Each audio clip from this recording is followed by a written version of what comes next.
Have you ever heard the story of a queen who ruled for 44 years? Who crushed the Spanish Armada? Who turned England into a force that terrified Europe, and yet died in the strangest way? In a cold, dim chamber, refusing to eat, refusing to lie down, refusing to sleep, refusing to let anyone touch her body, until her ladies-in-waiting, terrified, spread cushions across the stone floor, so that when she collapsed, at least she wouldn't break her bones against the ground, because she believed something was waiting in that bed. Something that would steal from her the one secret she had kept buried for 70 years. If you've never heard that story, then you're about to. Her name was Elizabeth the Virgin Queen, but behind the thick white paint, behind the noble speeches and the marriage proposals she never answered, behind the gowns and jewels and portraits of power, there was a body racked with unnamed pain, a mind haunted by ghosts, a history stitched with blood and silence, and a secret so devastating that she chose to die, standing rather than let the world uncover it. When Elizabeth died in March of the year 603, she was nearly 70 years old, and she had stood upright for 15 straight hours. No food, no water, no sleep. She had forbidden her physicians to touch her. She had refused all medicine. She had rejected the bed they begged her to lie in, and when her attendants asked her why she wouldn't just rest, she whispered a sentence that chilled them to their bones. If you knew what awaits me in that bed, you would not lie down either. That was not the rambling of a delirious old woman. That was a final declaration from a woman who had turned celibacy into an empire. From a queen courted by half the crowned heads of Europe, who never married, who never produced an heir, who never let anyone close, and who died with one letter clutched in her hand. The last letter of Robert Dudley, the only man she ever loved. But to understand why Elizabeth chose loneliness, why she feared intimacy, why she orchestrated the most elaborate performance of virginity in history, we must go back to a 2-year-old girl playing with toys in Hunsdon House, wearing a little yellow dress. She doesn't know it yet, but not far from where she sits. Her mother, Anne Boleyn, is kneeling on a scaffold at the Tower of London, about to be beheaded for failing to give the king a son. Her father, King Henry VIII, ordered it, and from that moment, Elizabeth learns her first and most important lesson: love can kill you. Even your father can kill your mother. And if you want to survive in this world, you have to control everything, especially your body, your emotions, your image, and above all, your secrets. Her childhood was a series of traumas dressed as fairy tales. Jane Seymour, the next queen, died after giving birth to Elizabeth's little brother, Edward, a boy who would forever matter more than she did. Then came Catherine Howard, Elizabeth's own cousin, beheaded for adultery when Elizabeth was just 8 years old. Catherine Parr, the final wife, seemed kind at first, educated, gentle, motherly, but she married a man named Thomas Seymour, a predator who entered 14-year-old Elizabeth's room in a nightgown, who tickled her under the sheets, who cut her mourning dress with a knife while her stepmother held her down and laughed. And when Elizabeth tried to cry for help, she didn't scream. She didn't run. She wrote 3 words on a letter, in Latin, in the margins of a page: Nolito mi tangere, let him not touch me. She survived that too. She survived Mary Tudor's reign, the interrogations, the Tower, the near-death moments. She watched her abuser executed. She walked the line between martyrdom and madness. And when she became queen at 25, the very first question everyone asked wasn't how she would rule, but whom she would marry. Not if, whom the proposals came in like a flood. Princes, kings, dukes, Philip of Spain, her former brother-in-law, Eric of Sweden, archdukes, earls, and French royals, and Elizabeth. She smiled. She delayed. She promised and withdrew. She became the ultimate bachelorette, always on the edge of engagement, never actually committing, because marriage, for her, was not romance. It was a trap, a threat, a doorway into exposure. And then came Robert Dudley, childhood friend, fellow prisoner in the tower, the man whose bedroom she moved next to hers, the man she danced with, laughed with, trusted, the only one who truly saw her, and whose wife, Amy Robsart, was found dead at the bottom of a staircase, her neck broken, her skull dented, her servants conveniently absent. And in that moment, everything changed. Because if Elizabeth married Robert, the world would believe she had ordered Amy's murder. The Virgin Queen would become the Black Widow. And so she couldn't. Not ever, even if her heart belonged to him. Instead, she became a myth. She wore white. She painted her face with lead and vinegar, thick as a mask.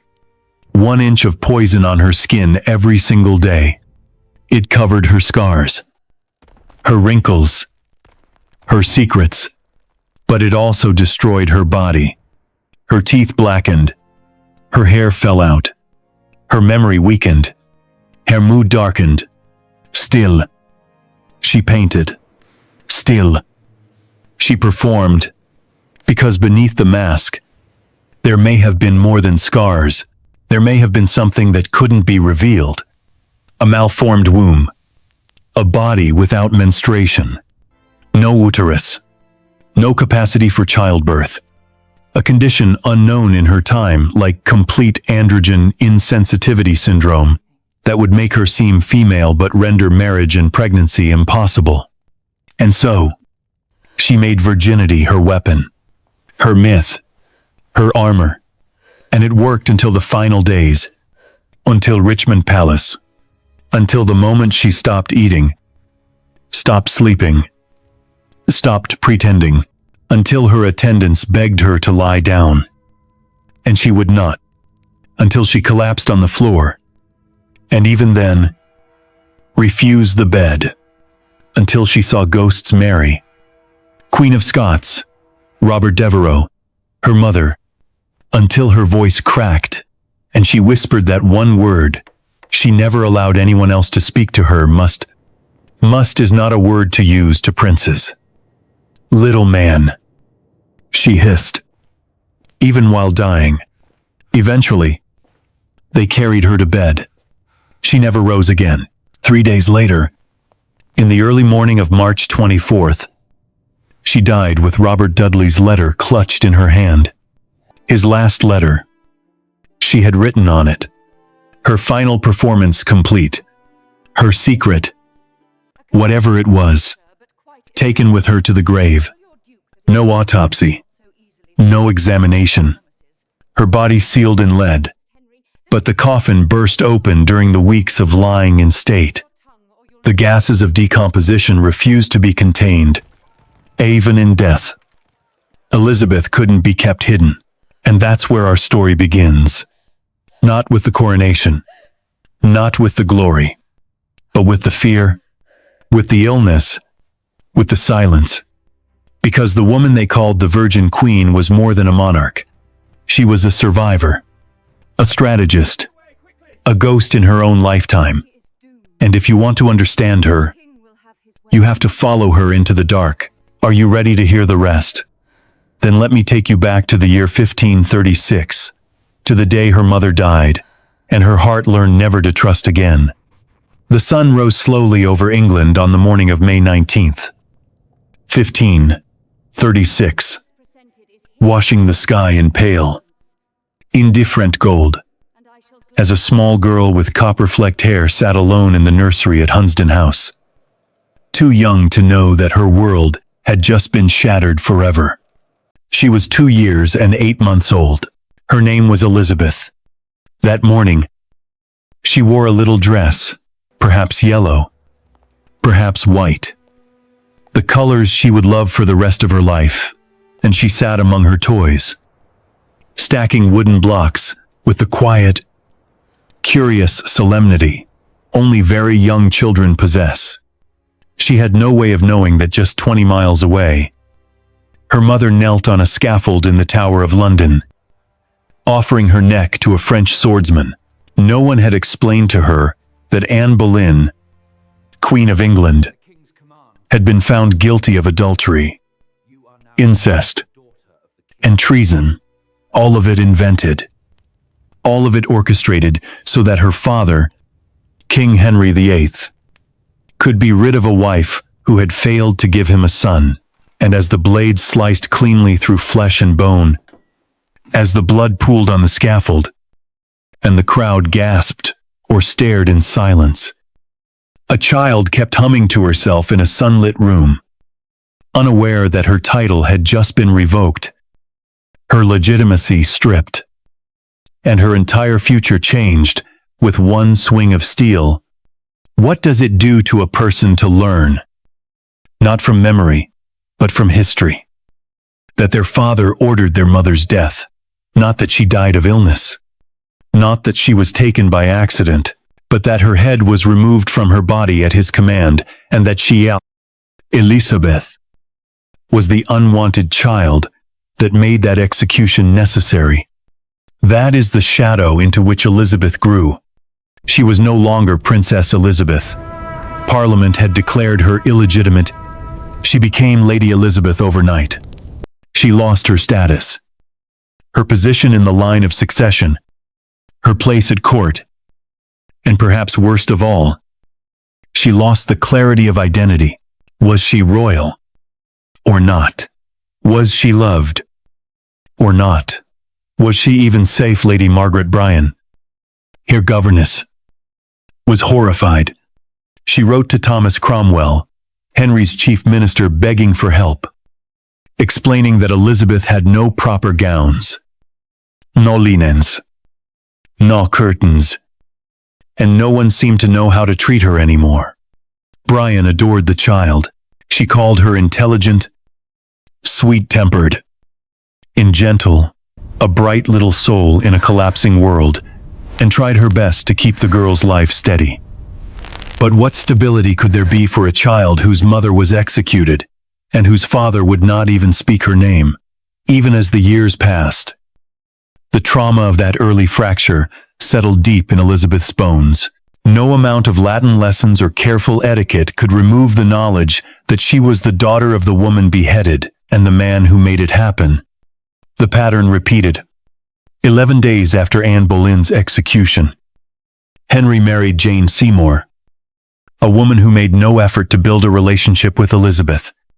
Jane's purpose was simple: produce a son. And she did. Edward, born in October of 1537, for the first time in Henry's reign, he had what he wanted: a legitimate male heir. Jane died 12 days later from childbirth fever. And Elizabeth, just 4 years old, was left again with a palace stripped of maternal affection. Then came Anne of Cleves, whose marriage to Henry was annulled after 6 months. She was kind, but distant. Then Catherine Howard Young, vivacious, and barely 17 when she married the king, another cousin of Anne Boleyn. And for a brief moment, perhaps Elizabeth hoped this time would be different. But Catherine made the fatal mistake of seeking love outside her cold marriage. Henry found out. She was executed on February 13th, 1542. Elizabeth was 8. 2 mothers gone. 2 queens beheaded. 2 stories written in blood. How does a child not internalize the idea that love is dangerous? That marriage is fatal? That being close to power means living with 1 foot always over the edge. Then, something shifted. In 1543, Henry married Catherine Parr, an educated, patient woman who saw Elizabeth not as a symbol of shame or rivalry, but as a brilliant young girl in desperate need of stability. Catherine brought Elizabeth back to court. She arranged for tutors, for books, for lessons in languages and philosophy and politics. Under Catherine's careful hand, Elizabeth flourished. She studied Latin, Greek, French, Spanish, theology, astronomy, music.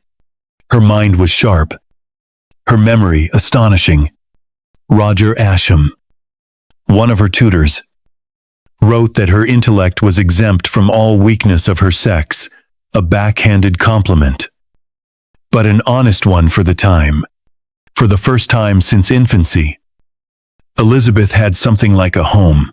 She had a mother figure who valued her, believed in her, saw her not as a threat, but as a legacy worth cultivating.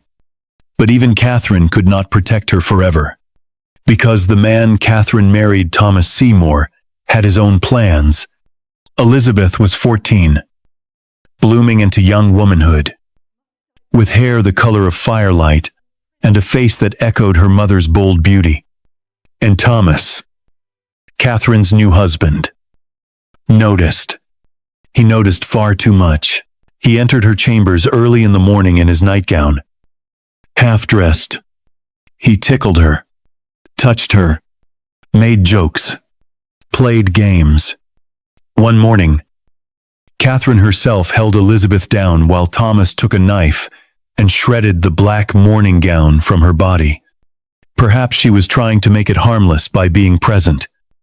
Perhaps she was in denial. Perhaps she was jealous. Whatever the reason, the damage was done. Elizabeth responded the only way she could. She began waking earlier, dressing fully, keeping her ladies-in-waiting close. She never let herself be alone.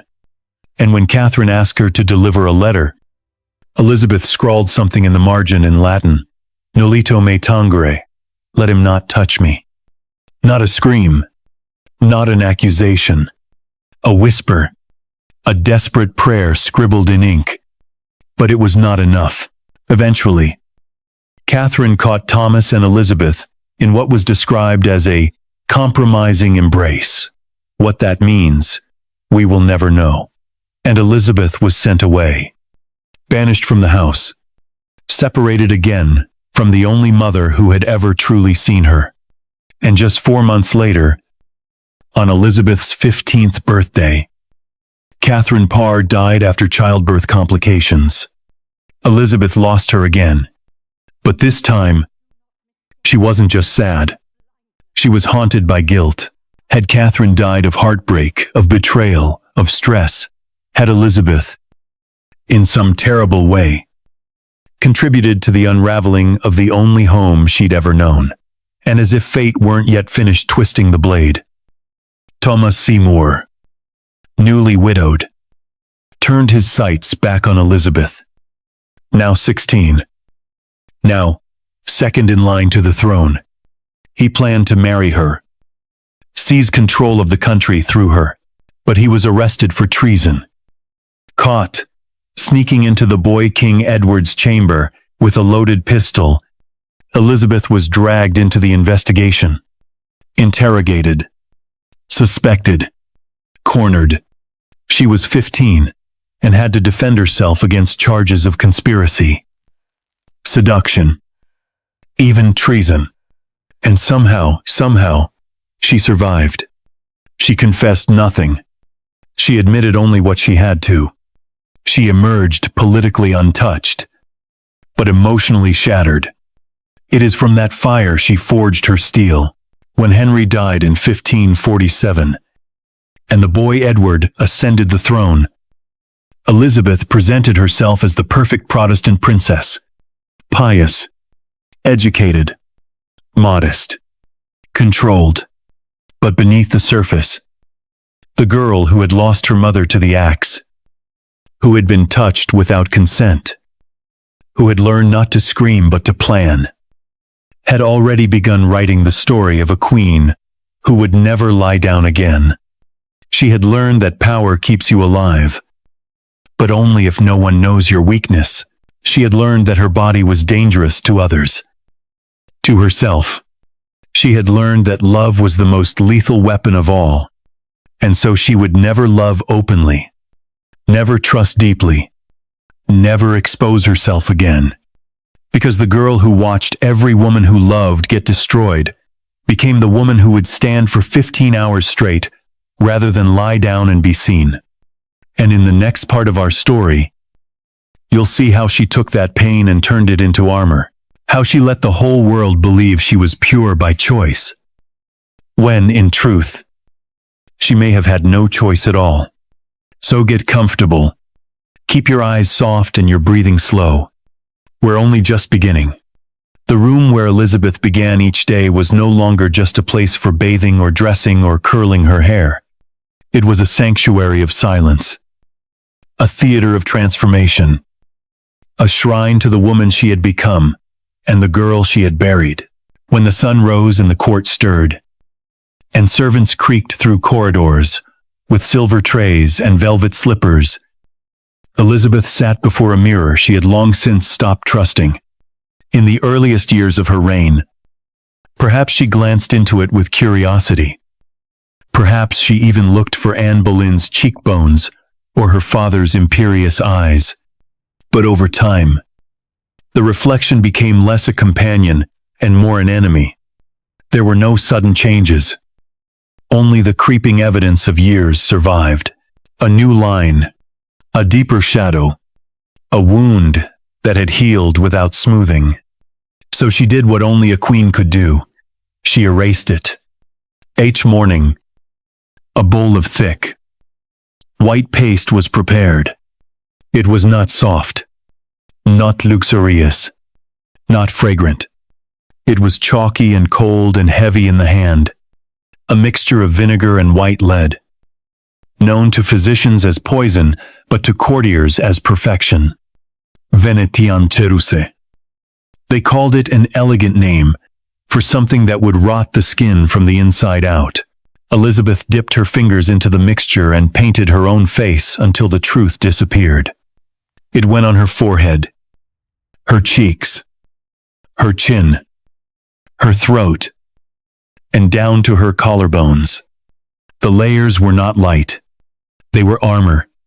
She could scratch initials into the paste before it dried. It cracked when she smiled. It hardened when she frowned. It left no space for softness, for blemish, for age. Her real face vanished, and in its place rose the face of the Virgin Queen, flawless, eternal, impossible. But the paint was not the only mask. Rouge came next, powdered beetle shells or crushed cinnabar pressed into her lips and her cheeks, giving warmth to a face that no longer flushed on its own. Kohl darkened her brows. Egg whites were brushed gently over the skin to create a thin, translucent sheen so that light would reflect as though from porcelain, not flesh. Beneath all of it, her pores suffocated. Her hairline receded. Her skin blistered. Her body protested, but she did not listen. She could not, because the ritual was not about beauty. It was about control. Each stroke of the brush was an act of survival. Each application of powder was a prayer that no one would ever see what lay beneath. By the time Elizabeth was in her 40s, the makeup had become as expected as her crown. She appeared in portraits glowing white, ageless and cold, like a moon carved from ivory. Artists were instructed to show no signs of decay, no wrinkles, no fatigue, no humanity. The gowns grew heavier, the ruffs taller, the jewels more blinding. Her silhouette became a monument to distance. People bowed, but no one dared reach. She was Gloriana now. She was myth. She was above the needs of the flesh, beyond the reach of time. But beneath it all, the woman inside was fading, shrinking, aching, and still, the court pressed her to marry. Even after decades of refusal, the petitions returned like tides. In the year 1562, when Elizabeth was 29, she fell ill with what first appeared to be a mild cold. Within days, she was burning with fever, unable to speak, slipping into unconsciousness. The court panicked. There was no heir. The Privy Council debated succession behind closed doors. Some wanted the Protestant Lady Catherine Grey. Others whispered the name of Mary, Queen of Scots. No one could agree. England trembled on the edge of civil war, and in her bed, Elizabeth teetered on the edge of death. It was smallpox, the speckled monster, a disease that left 1 in 3 dead, and the survivors often disfigured for life. Elizabeth's physicians wrapped her in red cloth, placed her near fire, followed rituals more rooted in superstition than science. Her lady-in-waiting, Mary Sidney, sat by her side, tending to her through the worst of it. Elizabeth survived, but Mary did not. Or rather, not completely. The smallpox left Mary's face grotesquely scarred. She withdrew from court, disappearing into private life. Unable to endure the stares, Elizabeth never forgot her sacrifice. For the rest of her life, she would visit Mary in person, breaking royal protocol, because she knew Mary could no longer bear to be seen.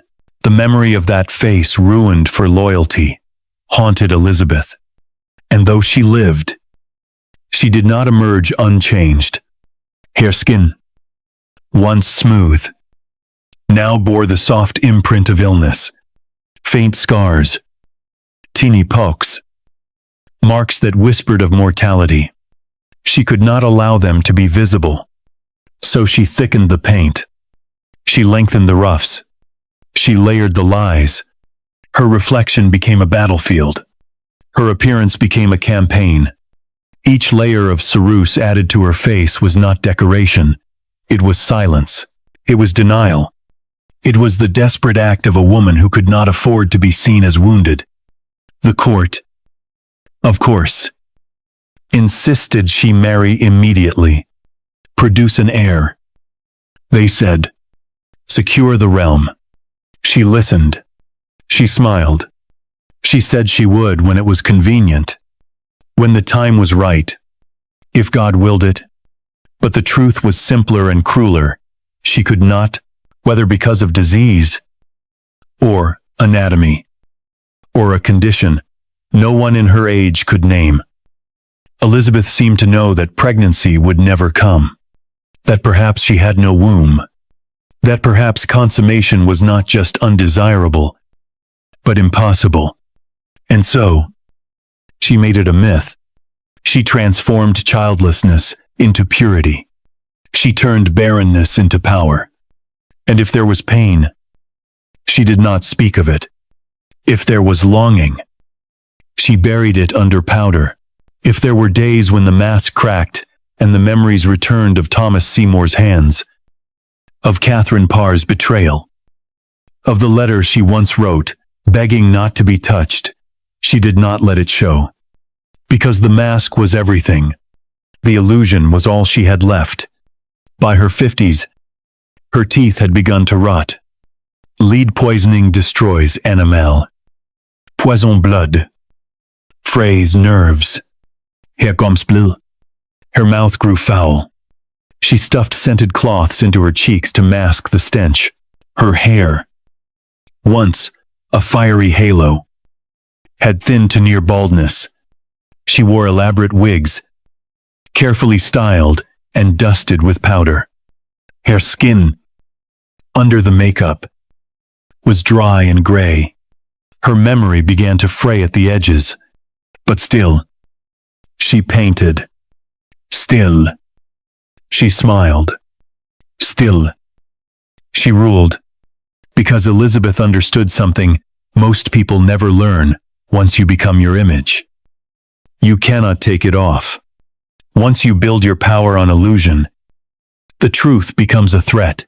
And so, every morning, in the room where she dressed, she did not see a woman in the mirror.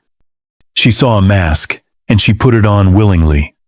She could not risk vulnerability. She could not afford humanity. She had outlived her youth, her lovers, her innocence. All that remained was the performance, the crown, the paint, the story. And in the next part of our tale, we will turn to the man who might have unmasked her if fate had not intervened with the sound of a neck breaking at the bottom of a staircase. So breathe deeply. Let the paint settle. Let the candle flicker. Because when Elizabeth opened her door to Robert Dudley, she may have opened the last true doorway to herself. And when that door closed, when his wife's body was found broken, it would never open again. The morning of September the 8th, in the year 1560, was bright and fair across the countryside of Oxfordshire. The kind of day that might tempt even the most pious or melancholy to visit the village fair, which was exactly what the lady of the house, Amy Robsart Dudley, insisted her servant do. She was unwell, had been unwell for weeks, often complaining of pain in her chest, a strange hollowness in her body. But on this particular Sunday morning, she became oddly adamant that the entire household, every maid, every man, every hand leave her alone and go enjoy themselves. Some resisted. Some hesitated, confused by her sudden demand for solitude.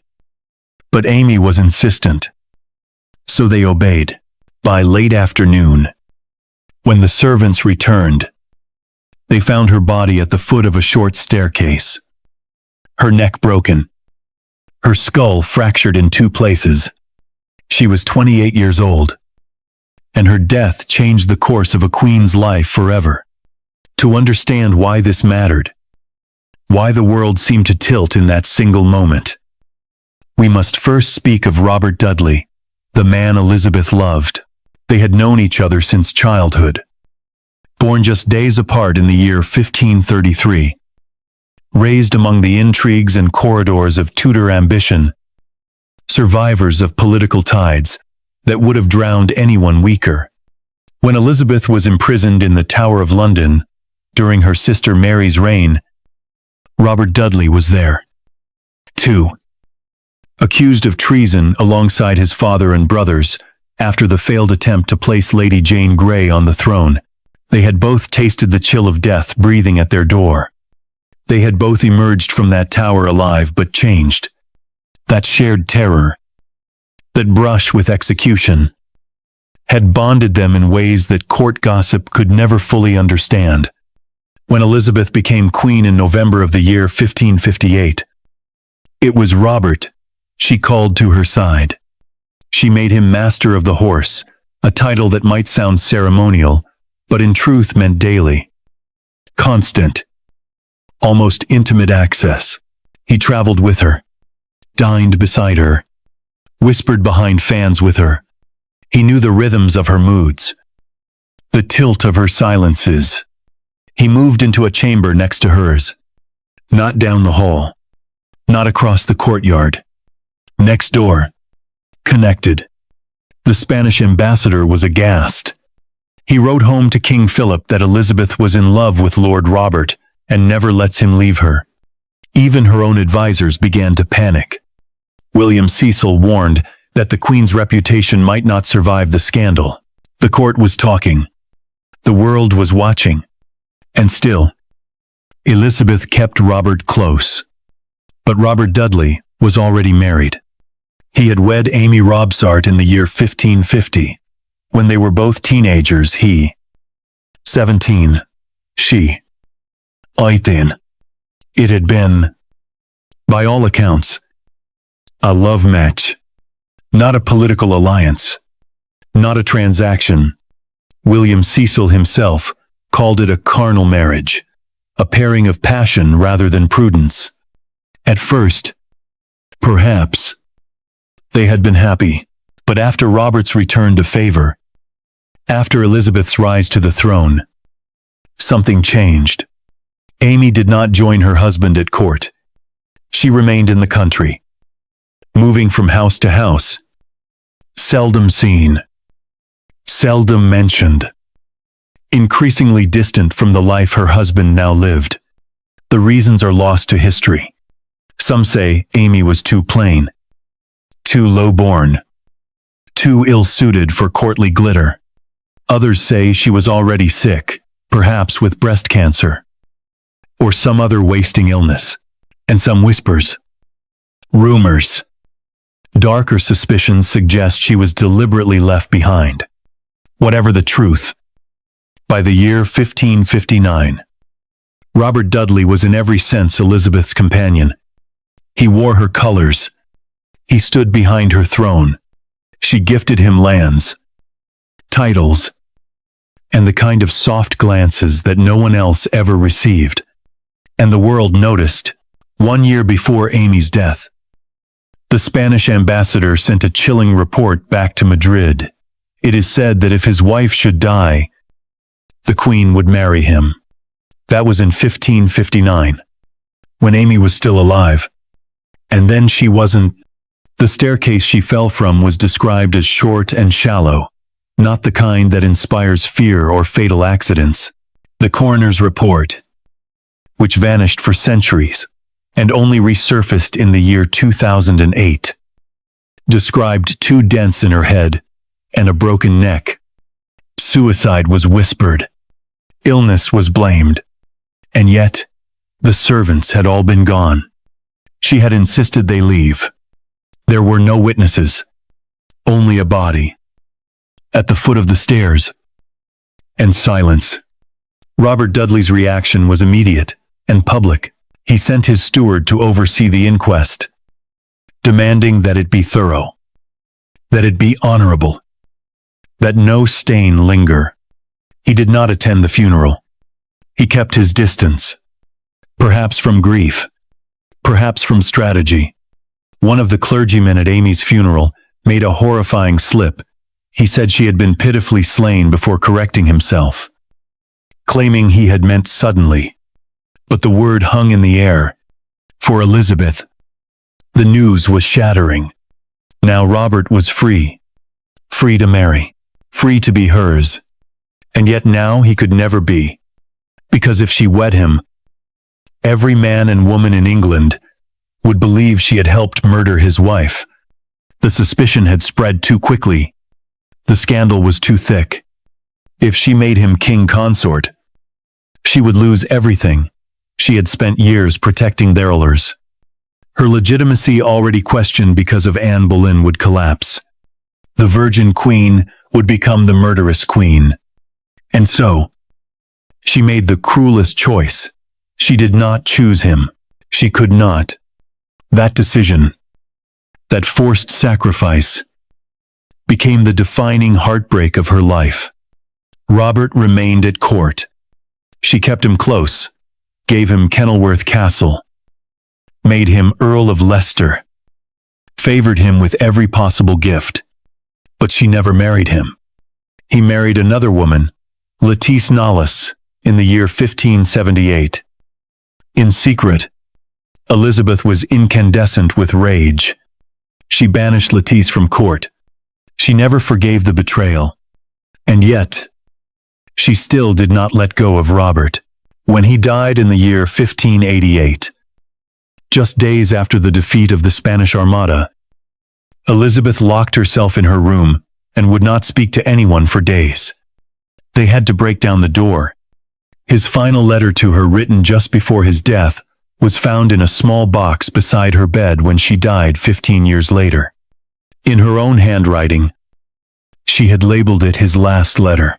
This is what Amy's death gave her: a love that could never be lived, a marriage that could never happen, a secret she could never confess.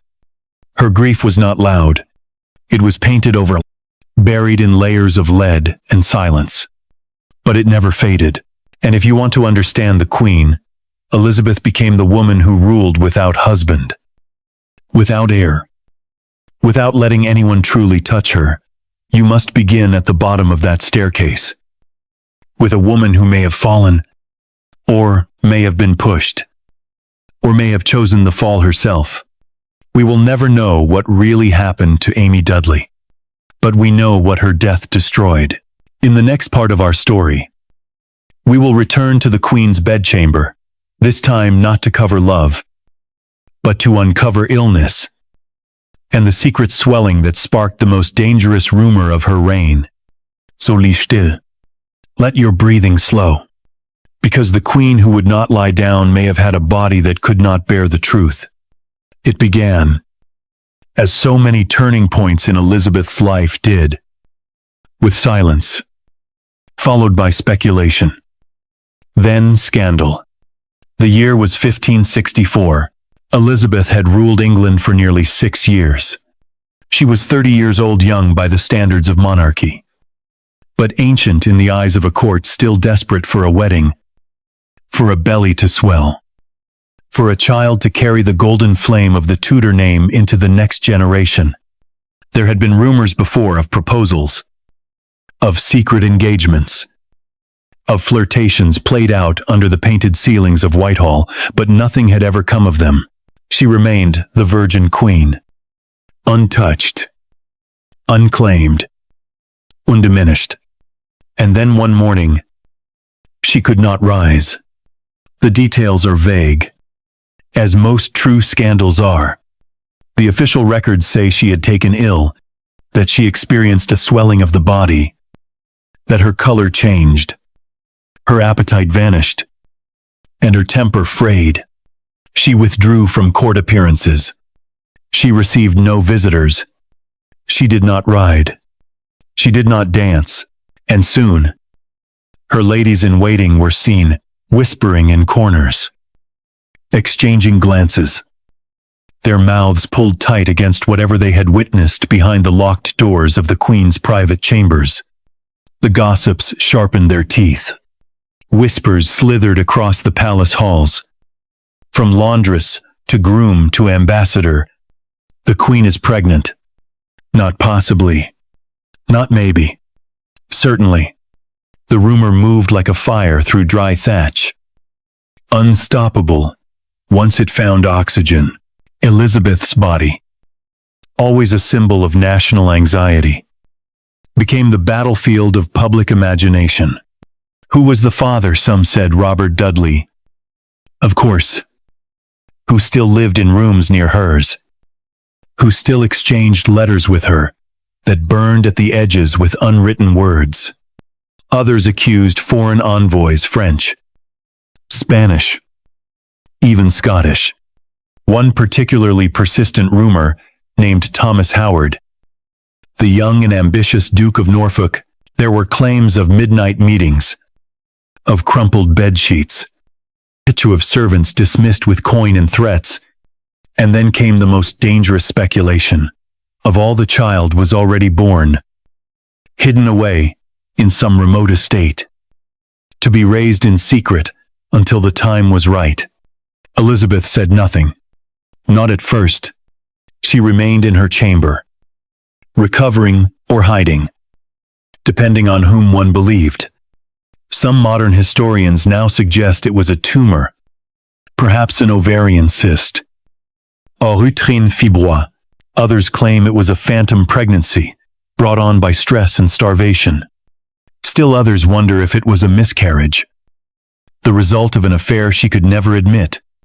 The symptoms, recorded by spies and physicians in fragments, to suggest something did grow inside her, a distension of the abdomen, pain in the lower back, sensitivity to touch, but whether it was life or disease or a lie, no one can say with certainty.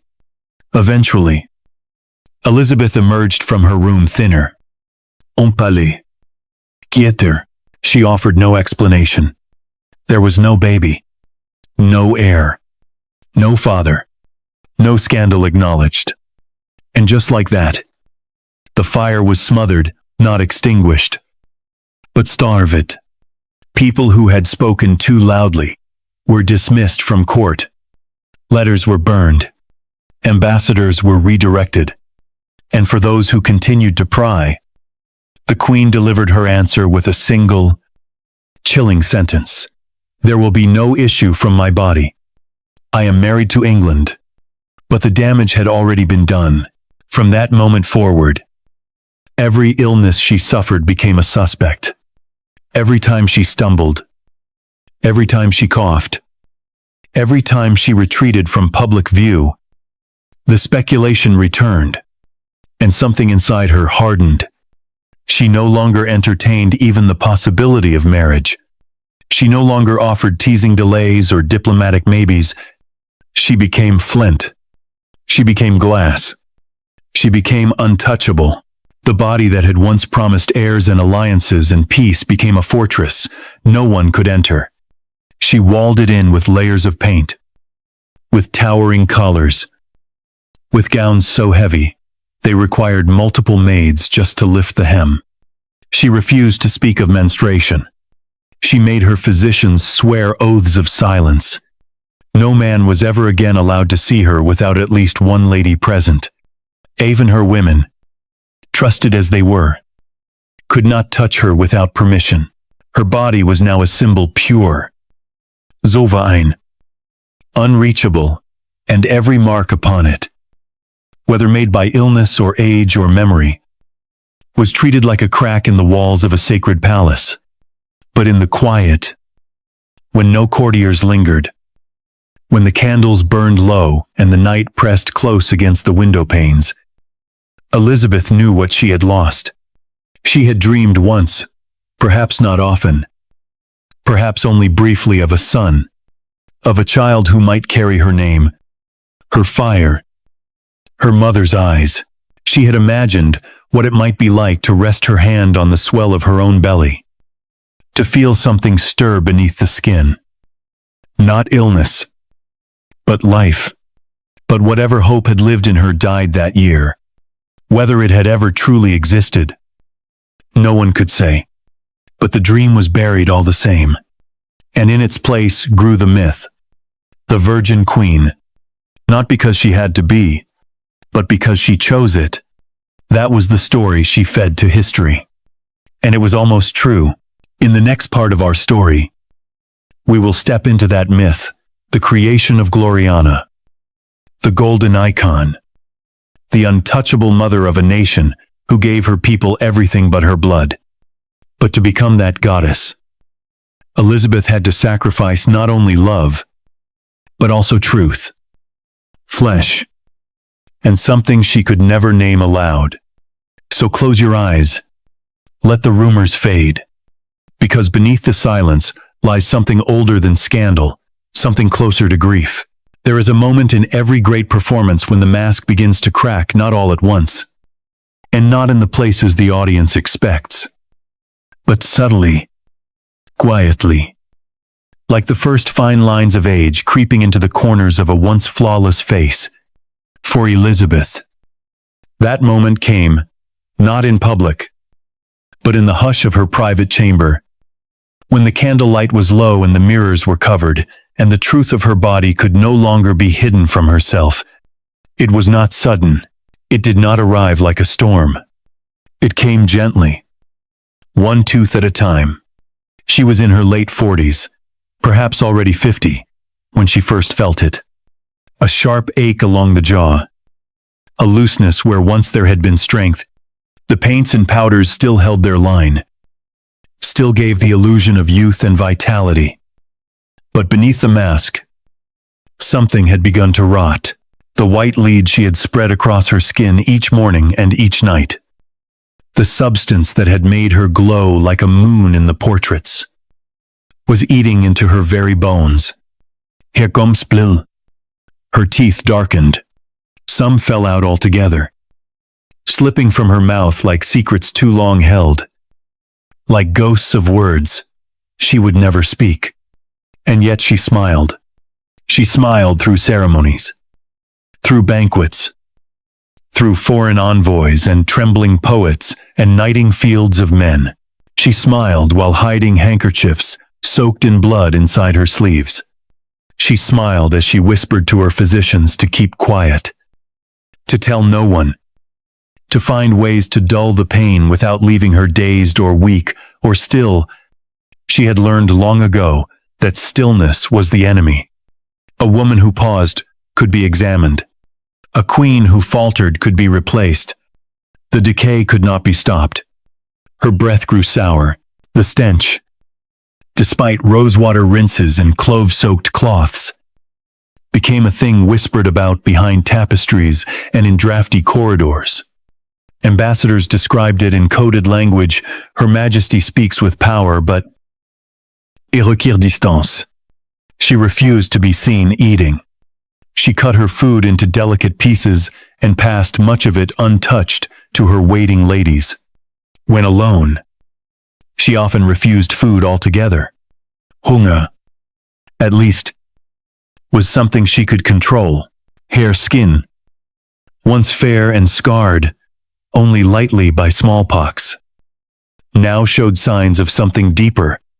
The lead had sunk into her blood, poisoned her organs, made her forgetful. Her hands trembled in the mornings. Her heart fluttered with strange rhythms. But she would not yield. She would not speak of illness. She had ruled too long to allow her body to start dictating the terms of her power. And so, she constructed new defenses. Her ruffs grew higher. So high, they fanned out behind her head like halos, concealing not only the curve of her throat, but the way it trembled when she stood too long. Her wigs, once playful and auburn, became rigid constructions of gold thread, tight curls, and stiff perfection. Her shoes were made with thicker soles to brace her weakening knees. Her gowns were lined with whalebone and steel, and sewn so tight she could barely breathe, but breathing, too, was optional now. She turned her entire self into a monument. Paint, powder, jewels, silence. There were moments when the mask almost slipped. A fall during a dance, a misstep during a procession, an hour-long disappearance from a public audience, followed by a return with a dazzling smile and a strange, glassy stare. Her council worried. Her ladies whispered. And still, she endured. Because Elizabeth had long since understood that survival was not about strength, it was about performance. And the performance could not end. Not even for a moment. She was Gloriana, the fairy queen, the daughter of the stars, the mother of England, the one who did not age, did not bleed, did not need the things that other women needed. She had no husband, no heir, no mortal tether. That was the myth. And myths do not decay. But the woman did. In the year 1593, the playwright Christopher Marlowe wrote of a powerful woman who could charm kings and slaughter enemies and cast spells with her beauty, but who, beneath it all, was terrified of time. Some said he had written Elizabeth herself into the lines. Cloaked in metaphor, he died that year, stabbed in the eye under suspicious circumstances.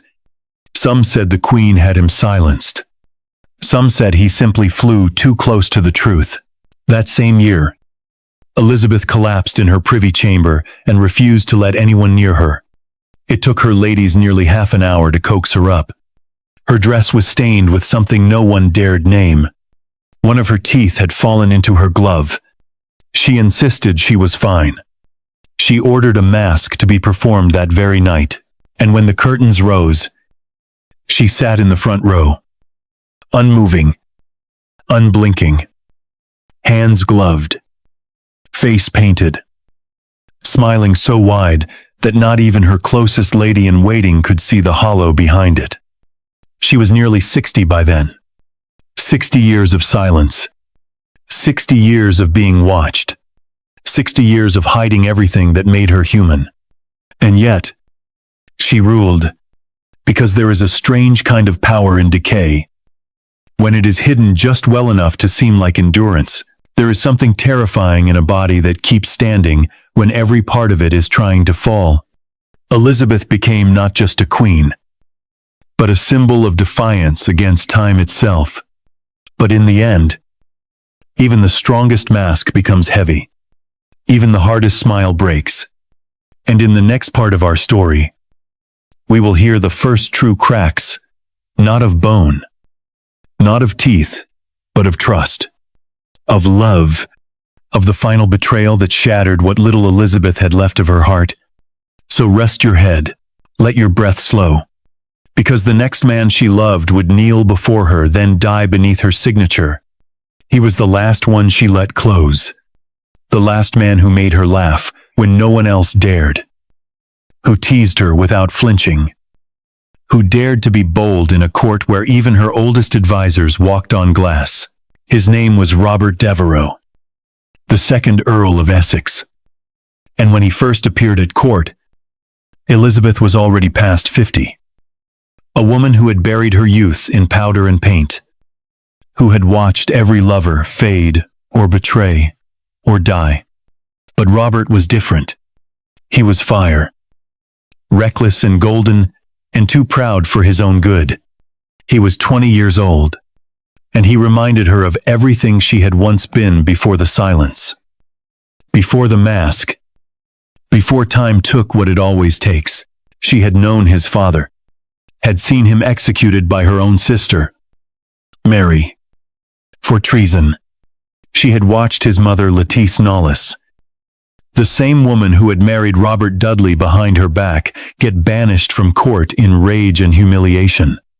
And now here was the son, walking into her presence chamber like a lion cub with nothing to fear. She could have dismissed him, should have, but she didn't. She smiled instead, and that smile changed everything. Robert Devereux rose fast. She gave him titles, lands, offices. She let him carry her sword. She let him speak out when others kept their heads bowed. He was loud, vain, arrogant. He argued with her in public. He insulted her counselors. He rolled his eyes during meetings. And still, she forgave him. Still, she called him Sweet Robin. Still, she watched him with eyes that no longer belonged to a queen, but to a woman who had spent half a century alone and found, in this boy, the echo of something she had buried long ago. But love cannot survive without respect. And Robert, whatever he felt, did not understand the cost of her affection. He wanted power, not just privilege, but control. He wanted to command armies, shape policy, lead men into battle, and return crowned in laurels. He saw Elizabeth not as his monarch, but as his protector, his lover, his pawn. And slowly, it began to unravel. In the year 1599, she sent him to Ireland to suppress a rebellion. It was a task fit for a general, not a courtier. And Robert, bold, impatient, ill-equipped, failed. He made unauthorized truces. He disobeyed orders. He squandered men and resources. And then, without permission, without warning, he deserted the front and rode straight back to England. He burst into her chambers unannounced, dusty from travel, unwashed, breathless. No one, no man, no prince, no noble was ever allowed to enter the Queen's presence unbidden. But Robert did. And she let him. She let him. Even as her ladies shrieked in protest, she let him. Even as her hair hung loose, her face unpainted, her body wrapped in a simple nightgown, she let him see her. It was the greatest intimacy she had ever allowed. and he used it to destroy himself. The council exploded in fury. His enemies struck. He was arrested, stripped of his titles, confined to his house, and Elizabeth humiliated, furious, betrayed, did nothing to protect him. For the first time, she did not step in. She did not write his name on a pardon. She did not summon him back. She turned her face to stone and waited. But Robert was not the kind to wait.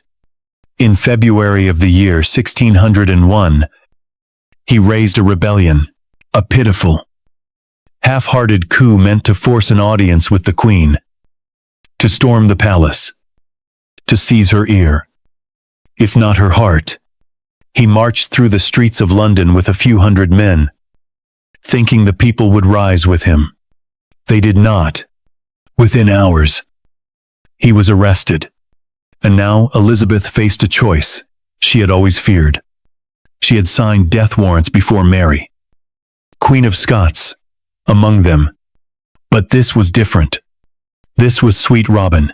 This was the boy who called her mother, who kissed her hand like it was holy, who once tied her sleeve around his arm and rode into battle. This was the last man she loved. And the document before her was a warrant for his death. She held the pen. She stared at the paper. She hesitated. Her hand trembled. Some say she waited 2 days. Some say 3. Some say she signed and then scratched her name out, only to write it again. But in the end, the ink dried.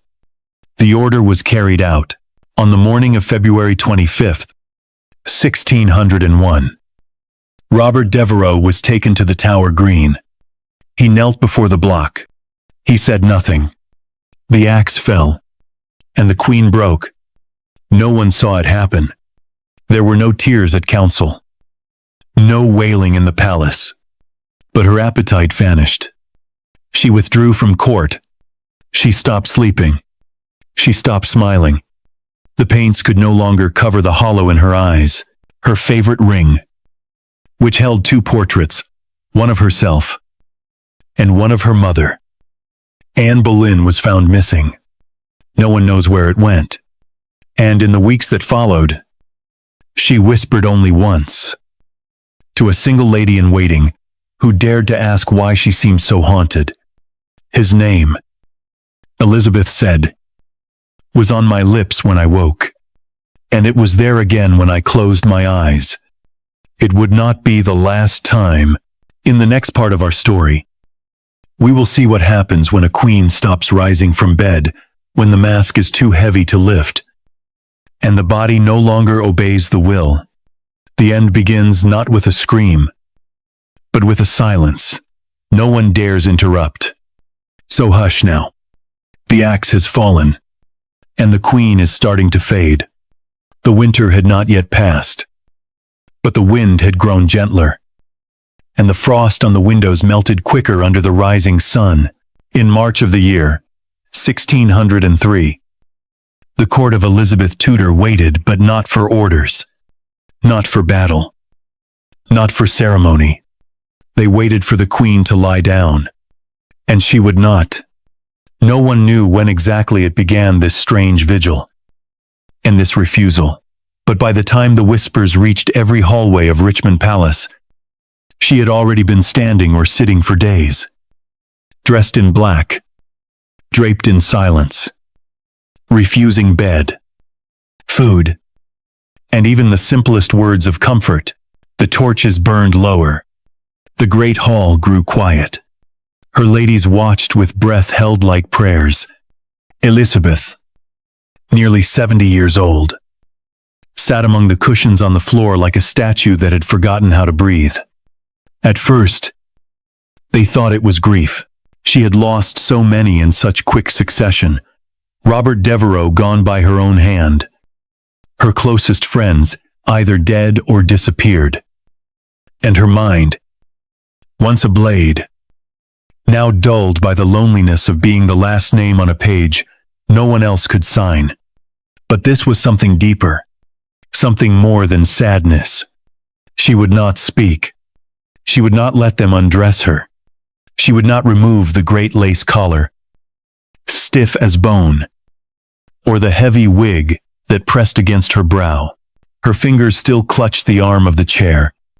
Her eyes wandered but did not see. When her physicians came, she did not allow them to examine her. When her bishops prayed, she did not reply. "Why will your majesty not rest?" someone whispered, daring to kneel beside her. Her voice came thin as thread. But sharp must is not a word to use to princes.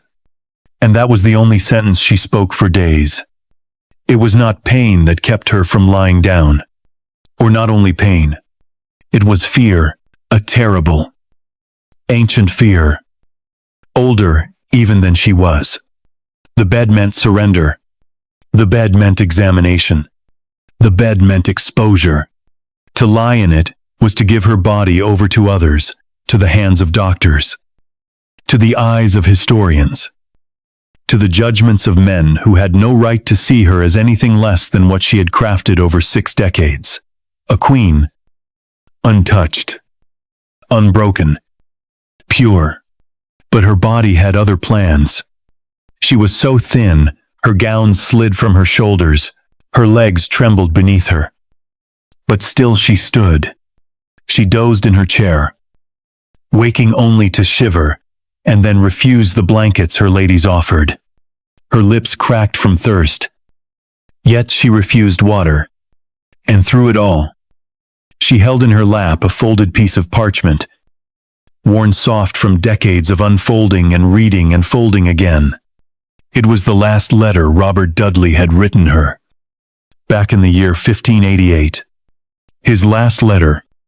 She had written on the back in her own hand. She kept it close now, like a relic. When finally her strength failed, and she could no longer stay upright, her ladies laid her gently upon the cushions scattered across the floor. Not daring to carry her to the bed she had so fiercely avoided, she drifted in and out of consciousness, whispering names. Only she could hear her mother, Anne, her Dudley, her father, her sweet Robin, and then silence again, not peaceful, but tight and expectant, like the stillness before thunder. By the time the council arrived, summoned in dread, it was too late to speak with her. The queen was not asleep. She had never closed her eyes, but she was no longer there. Her lips moved, but no sound came. Her hand clutched the letter. Her crown sat untouched at the foot of her bed, a gold circle that now meant nothing. They begged her to name a successor. She would not. They asked her to receive the sacrament. She turned away. She remained like that for 15 hours, not lying in state, not yet dead, but not fully alive. Just waiting, as if even death needed her permission. It came on the morning of March 24th. No dramatic last words. No parting gesture. Just a breath that did not return. Elizabeth Tudor, Queen of England, daughter of the beheaded Anne and the brutal Henry, woman of no husband, no child, no peer, was gone. And now the question no one dared ask became impossible to ignore. What was to be done with her body? Who would touch it? Who would wash the limbs she had refused to let anyone see? Who would strip away the layers of gown, of ruff, of padding, of wig? And when they did, what would they find? No autopsy was ever performed. No medical record was kept. Her ladies prepared her as best they could, dressing her in layers of gold and crimson, covering her from chin to toe, sealing her inside a lead-lined coffin that took 8 men to carry. She was placed in a dark chamber, surrounded by candles, while across the land, bells tolled and churches fell to prayer. But something went wrong. Within days, the sealed coffin began to bulge. The gases of death had built up inside her body, and no mask could hold them. The lid lifted. The stench after so many years of powder and perfume was unbearable. They resealed it quickly. They called it the explosion, but no one said aloud what it meant that even in death, the Queen's body had refused to be hidden quietly. The secret would not stay silent. And still, no one opened her. No one searched. No one dared ask why she had refused examination in life. Why she had wept so little. Why she had never bled in the ways other women did. Why she had never taken a husband. And never carried a child. Never let even her closest confidants dress her fully. The performance had ended. And no one dared step behind the curtain. Because they knew what she had sacrificed. And they were afraid of what they might find. In the next and final part of our story, we will follow the silence into the grave and listen to what was erased from the record. What the embalmers whispered. And what the world was never allowed to see. So stay with me. Just a little longer. The Queen is dead. But the secret is not. They buried her in silence. No great procession. Not at first. No choir. No thunder of cannons. For weeks, her coffin lay sealed in lead. In the dark chapel of Whitehall. Candles burning day and night. The stench barely masked by incense and flowers that wilted faster than they should brie. Elizabeth Tudor, who had outlived every enemy, every lover, every rival, was now still. Her body sealed shut from a world that had never truly seen her. She had ruled for 44 years, and yet, when death came, no one knew how to say goodbye. There was no death mask made. No official record of her final words. Her ladies, sworn to silence, vanished from court. Her physicians left no notes. The men who had dressed her for burial never spoke again of what they saw beneath the layers. No inventory was made of her body. Not one word was written about what state it had been in. Not her hands. Not her scars. Not the chest that had never nursed a child. Not the abdomen where no air had ever stirred. Nothing. As though the moment she died, the truth became too dangerous to record. She was buried in Westminster Abbey on April 28, 1603, with more ceremony than she had requested.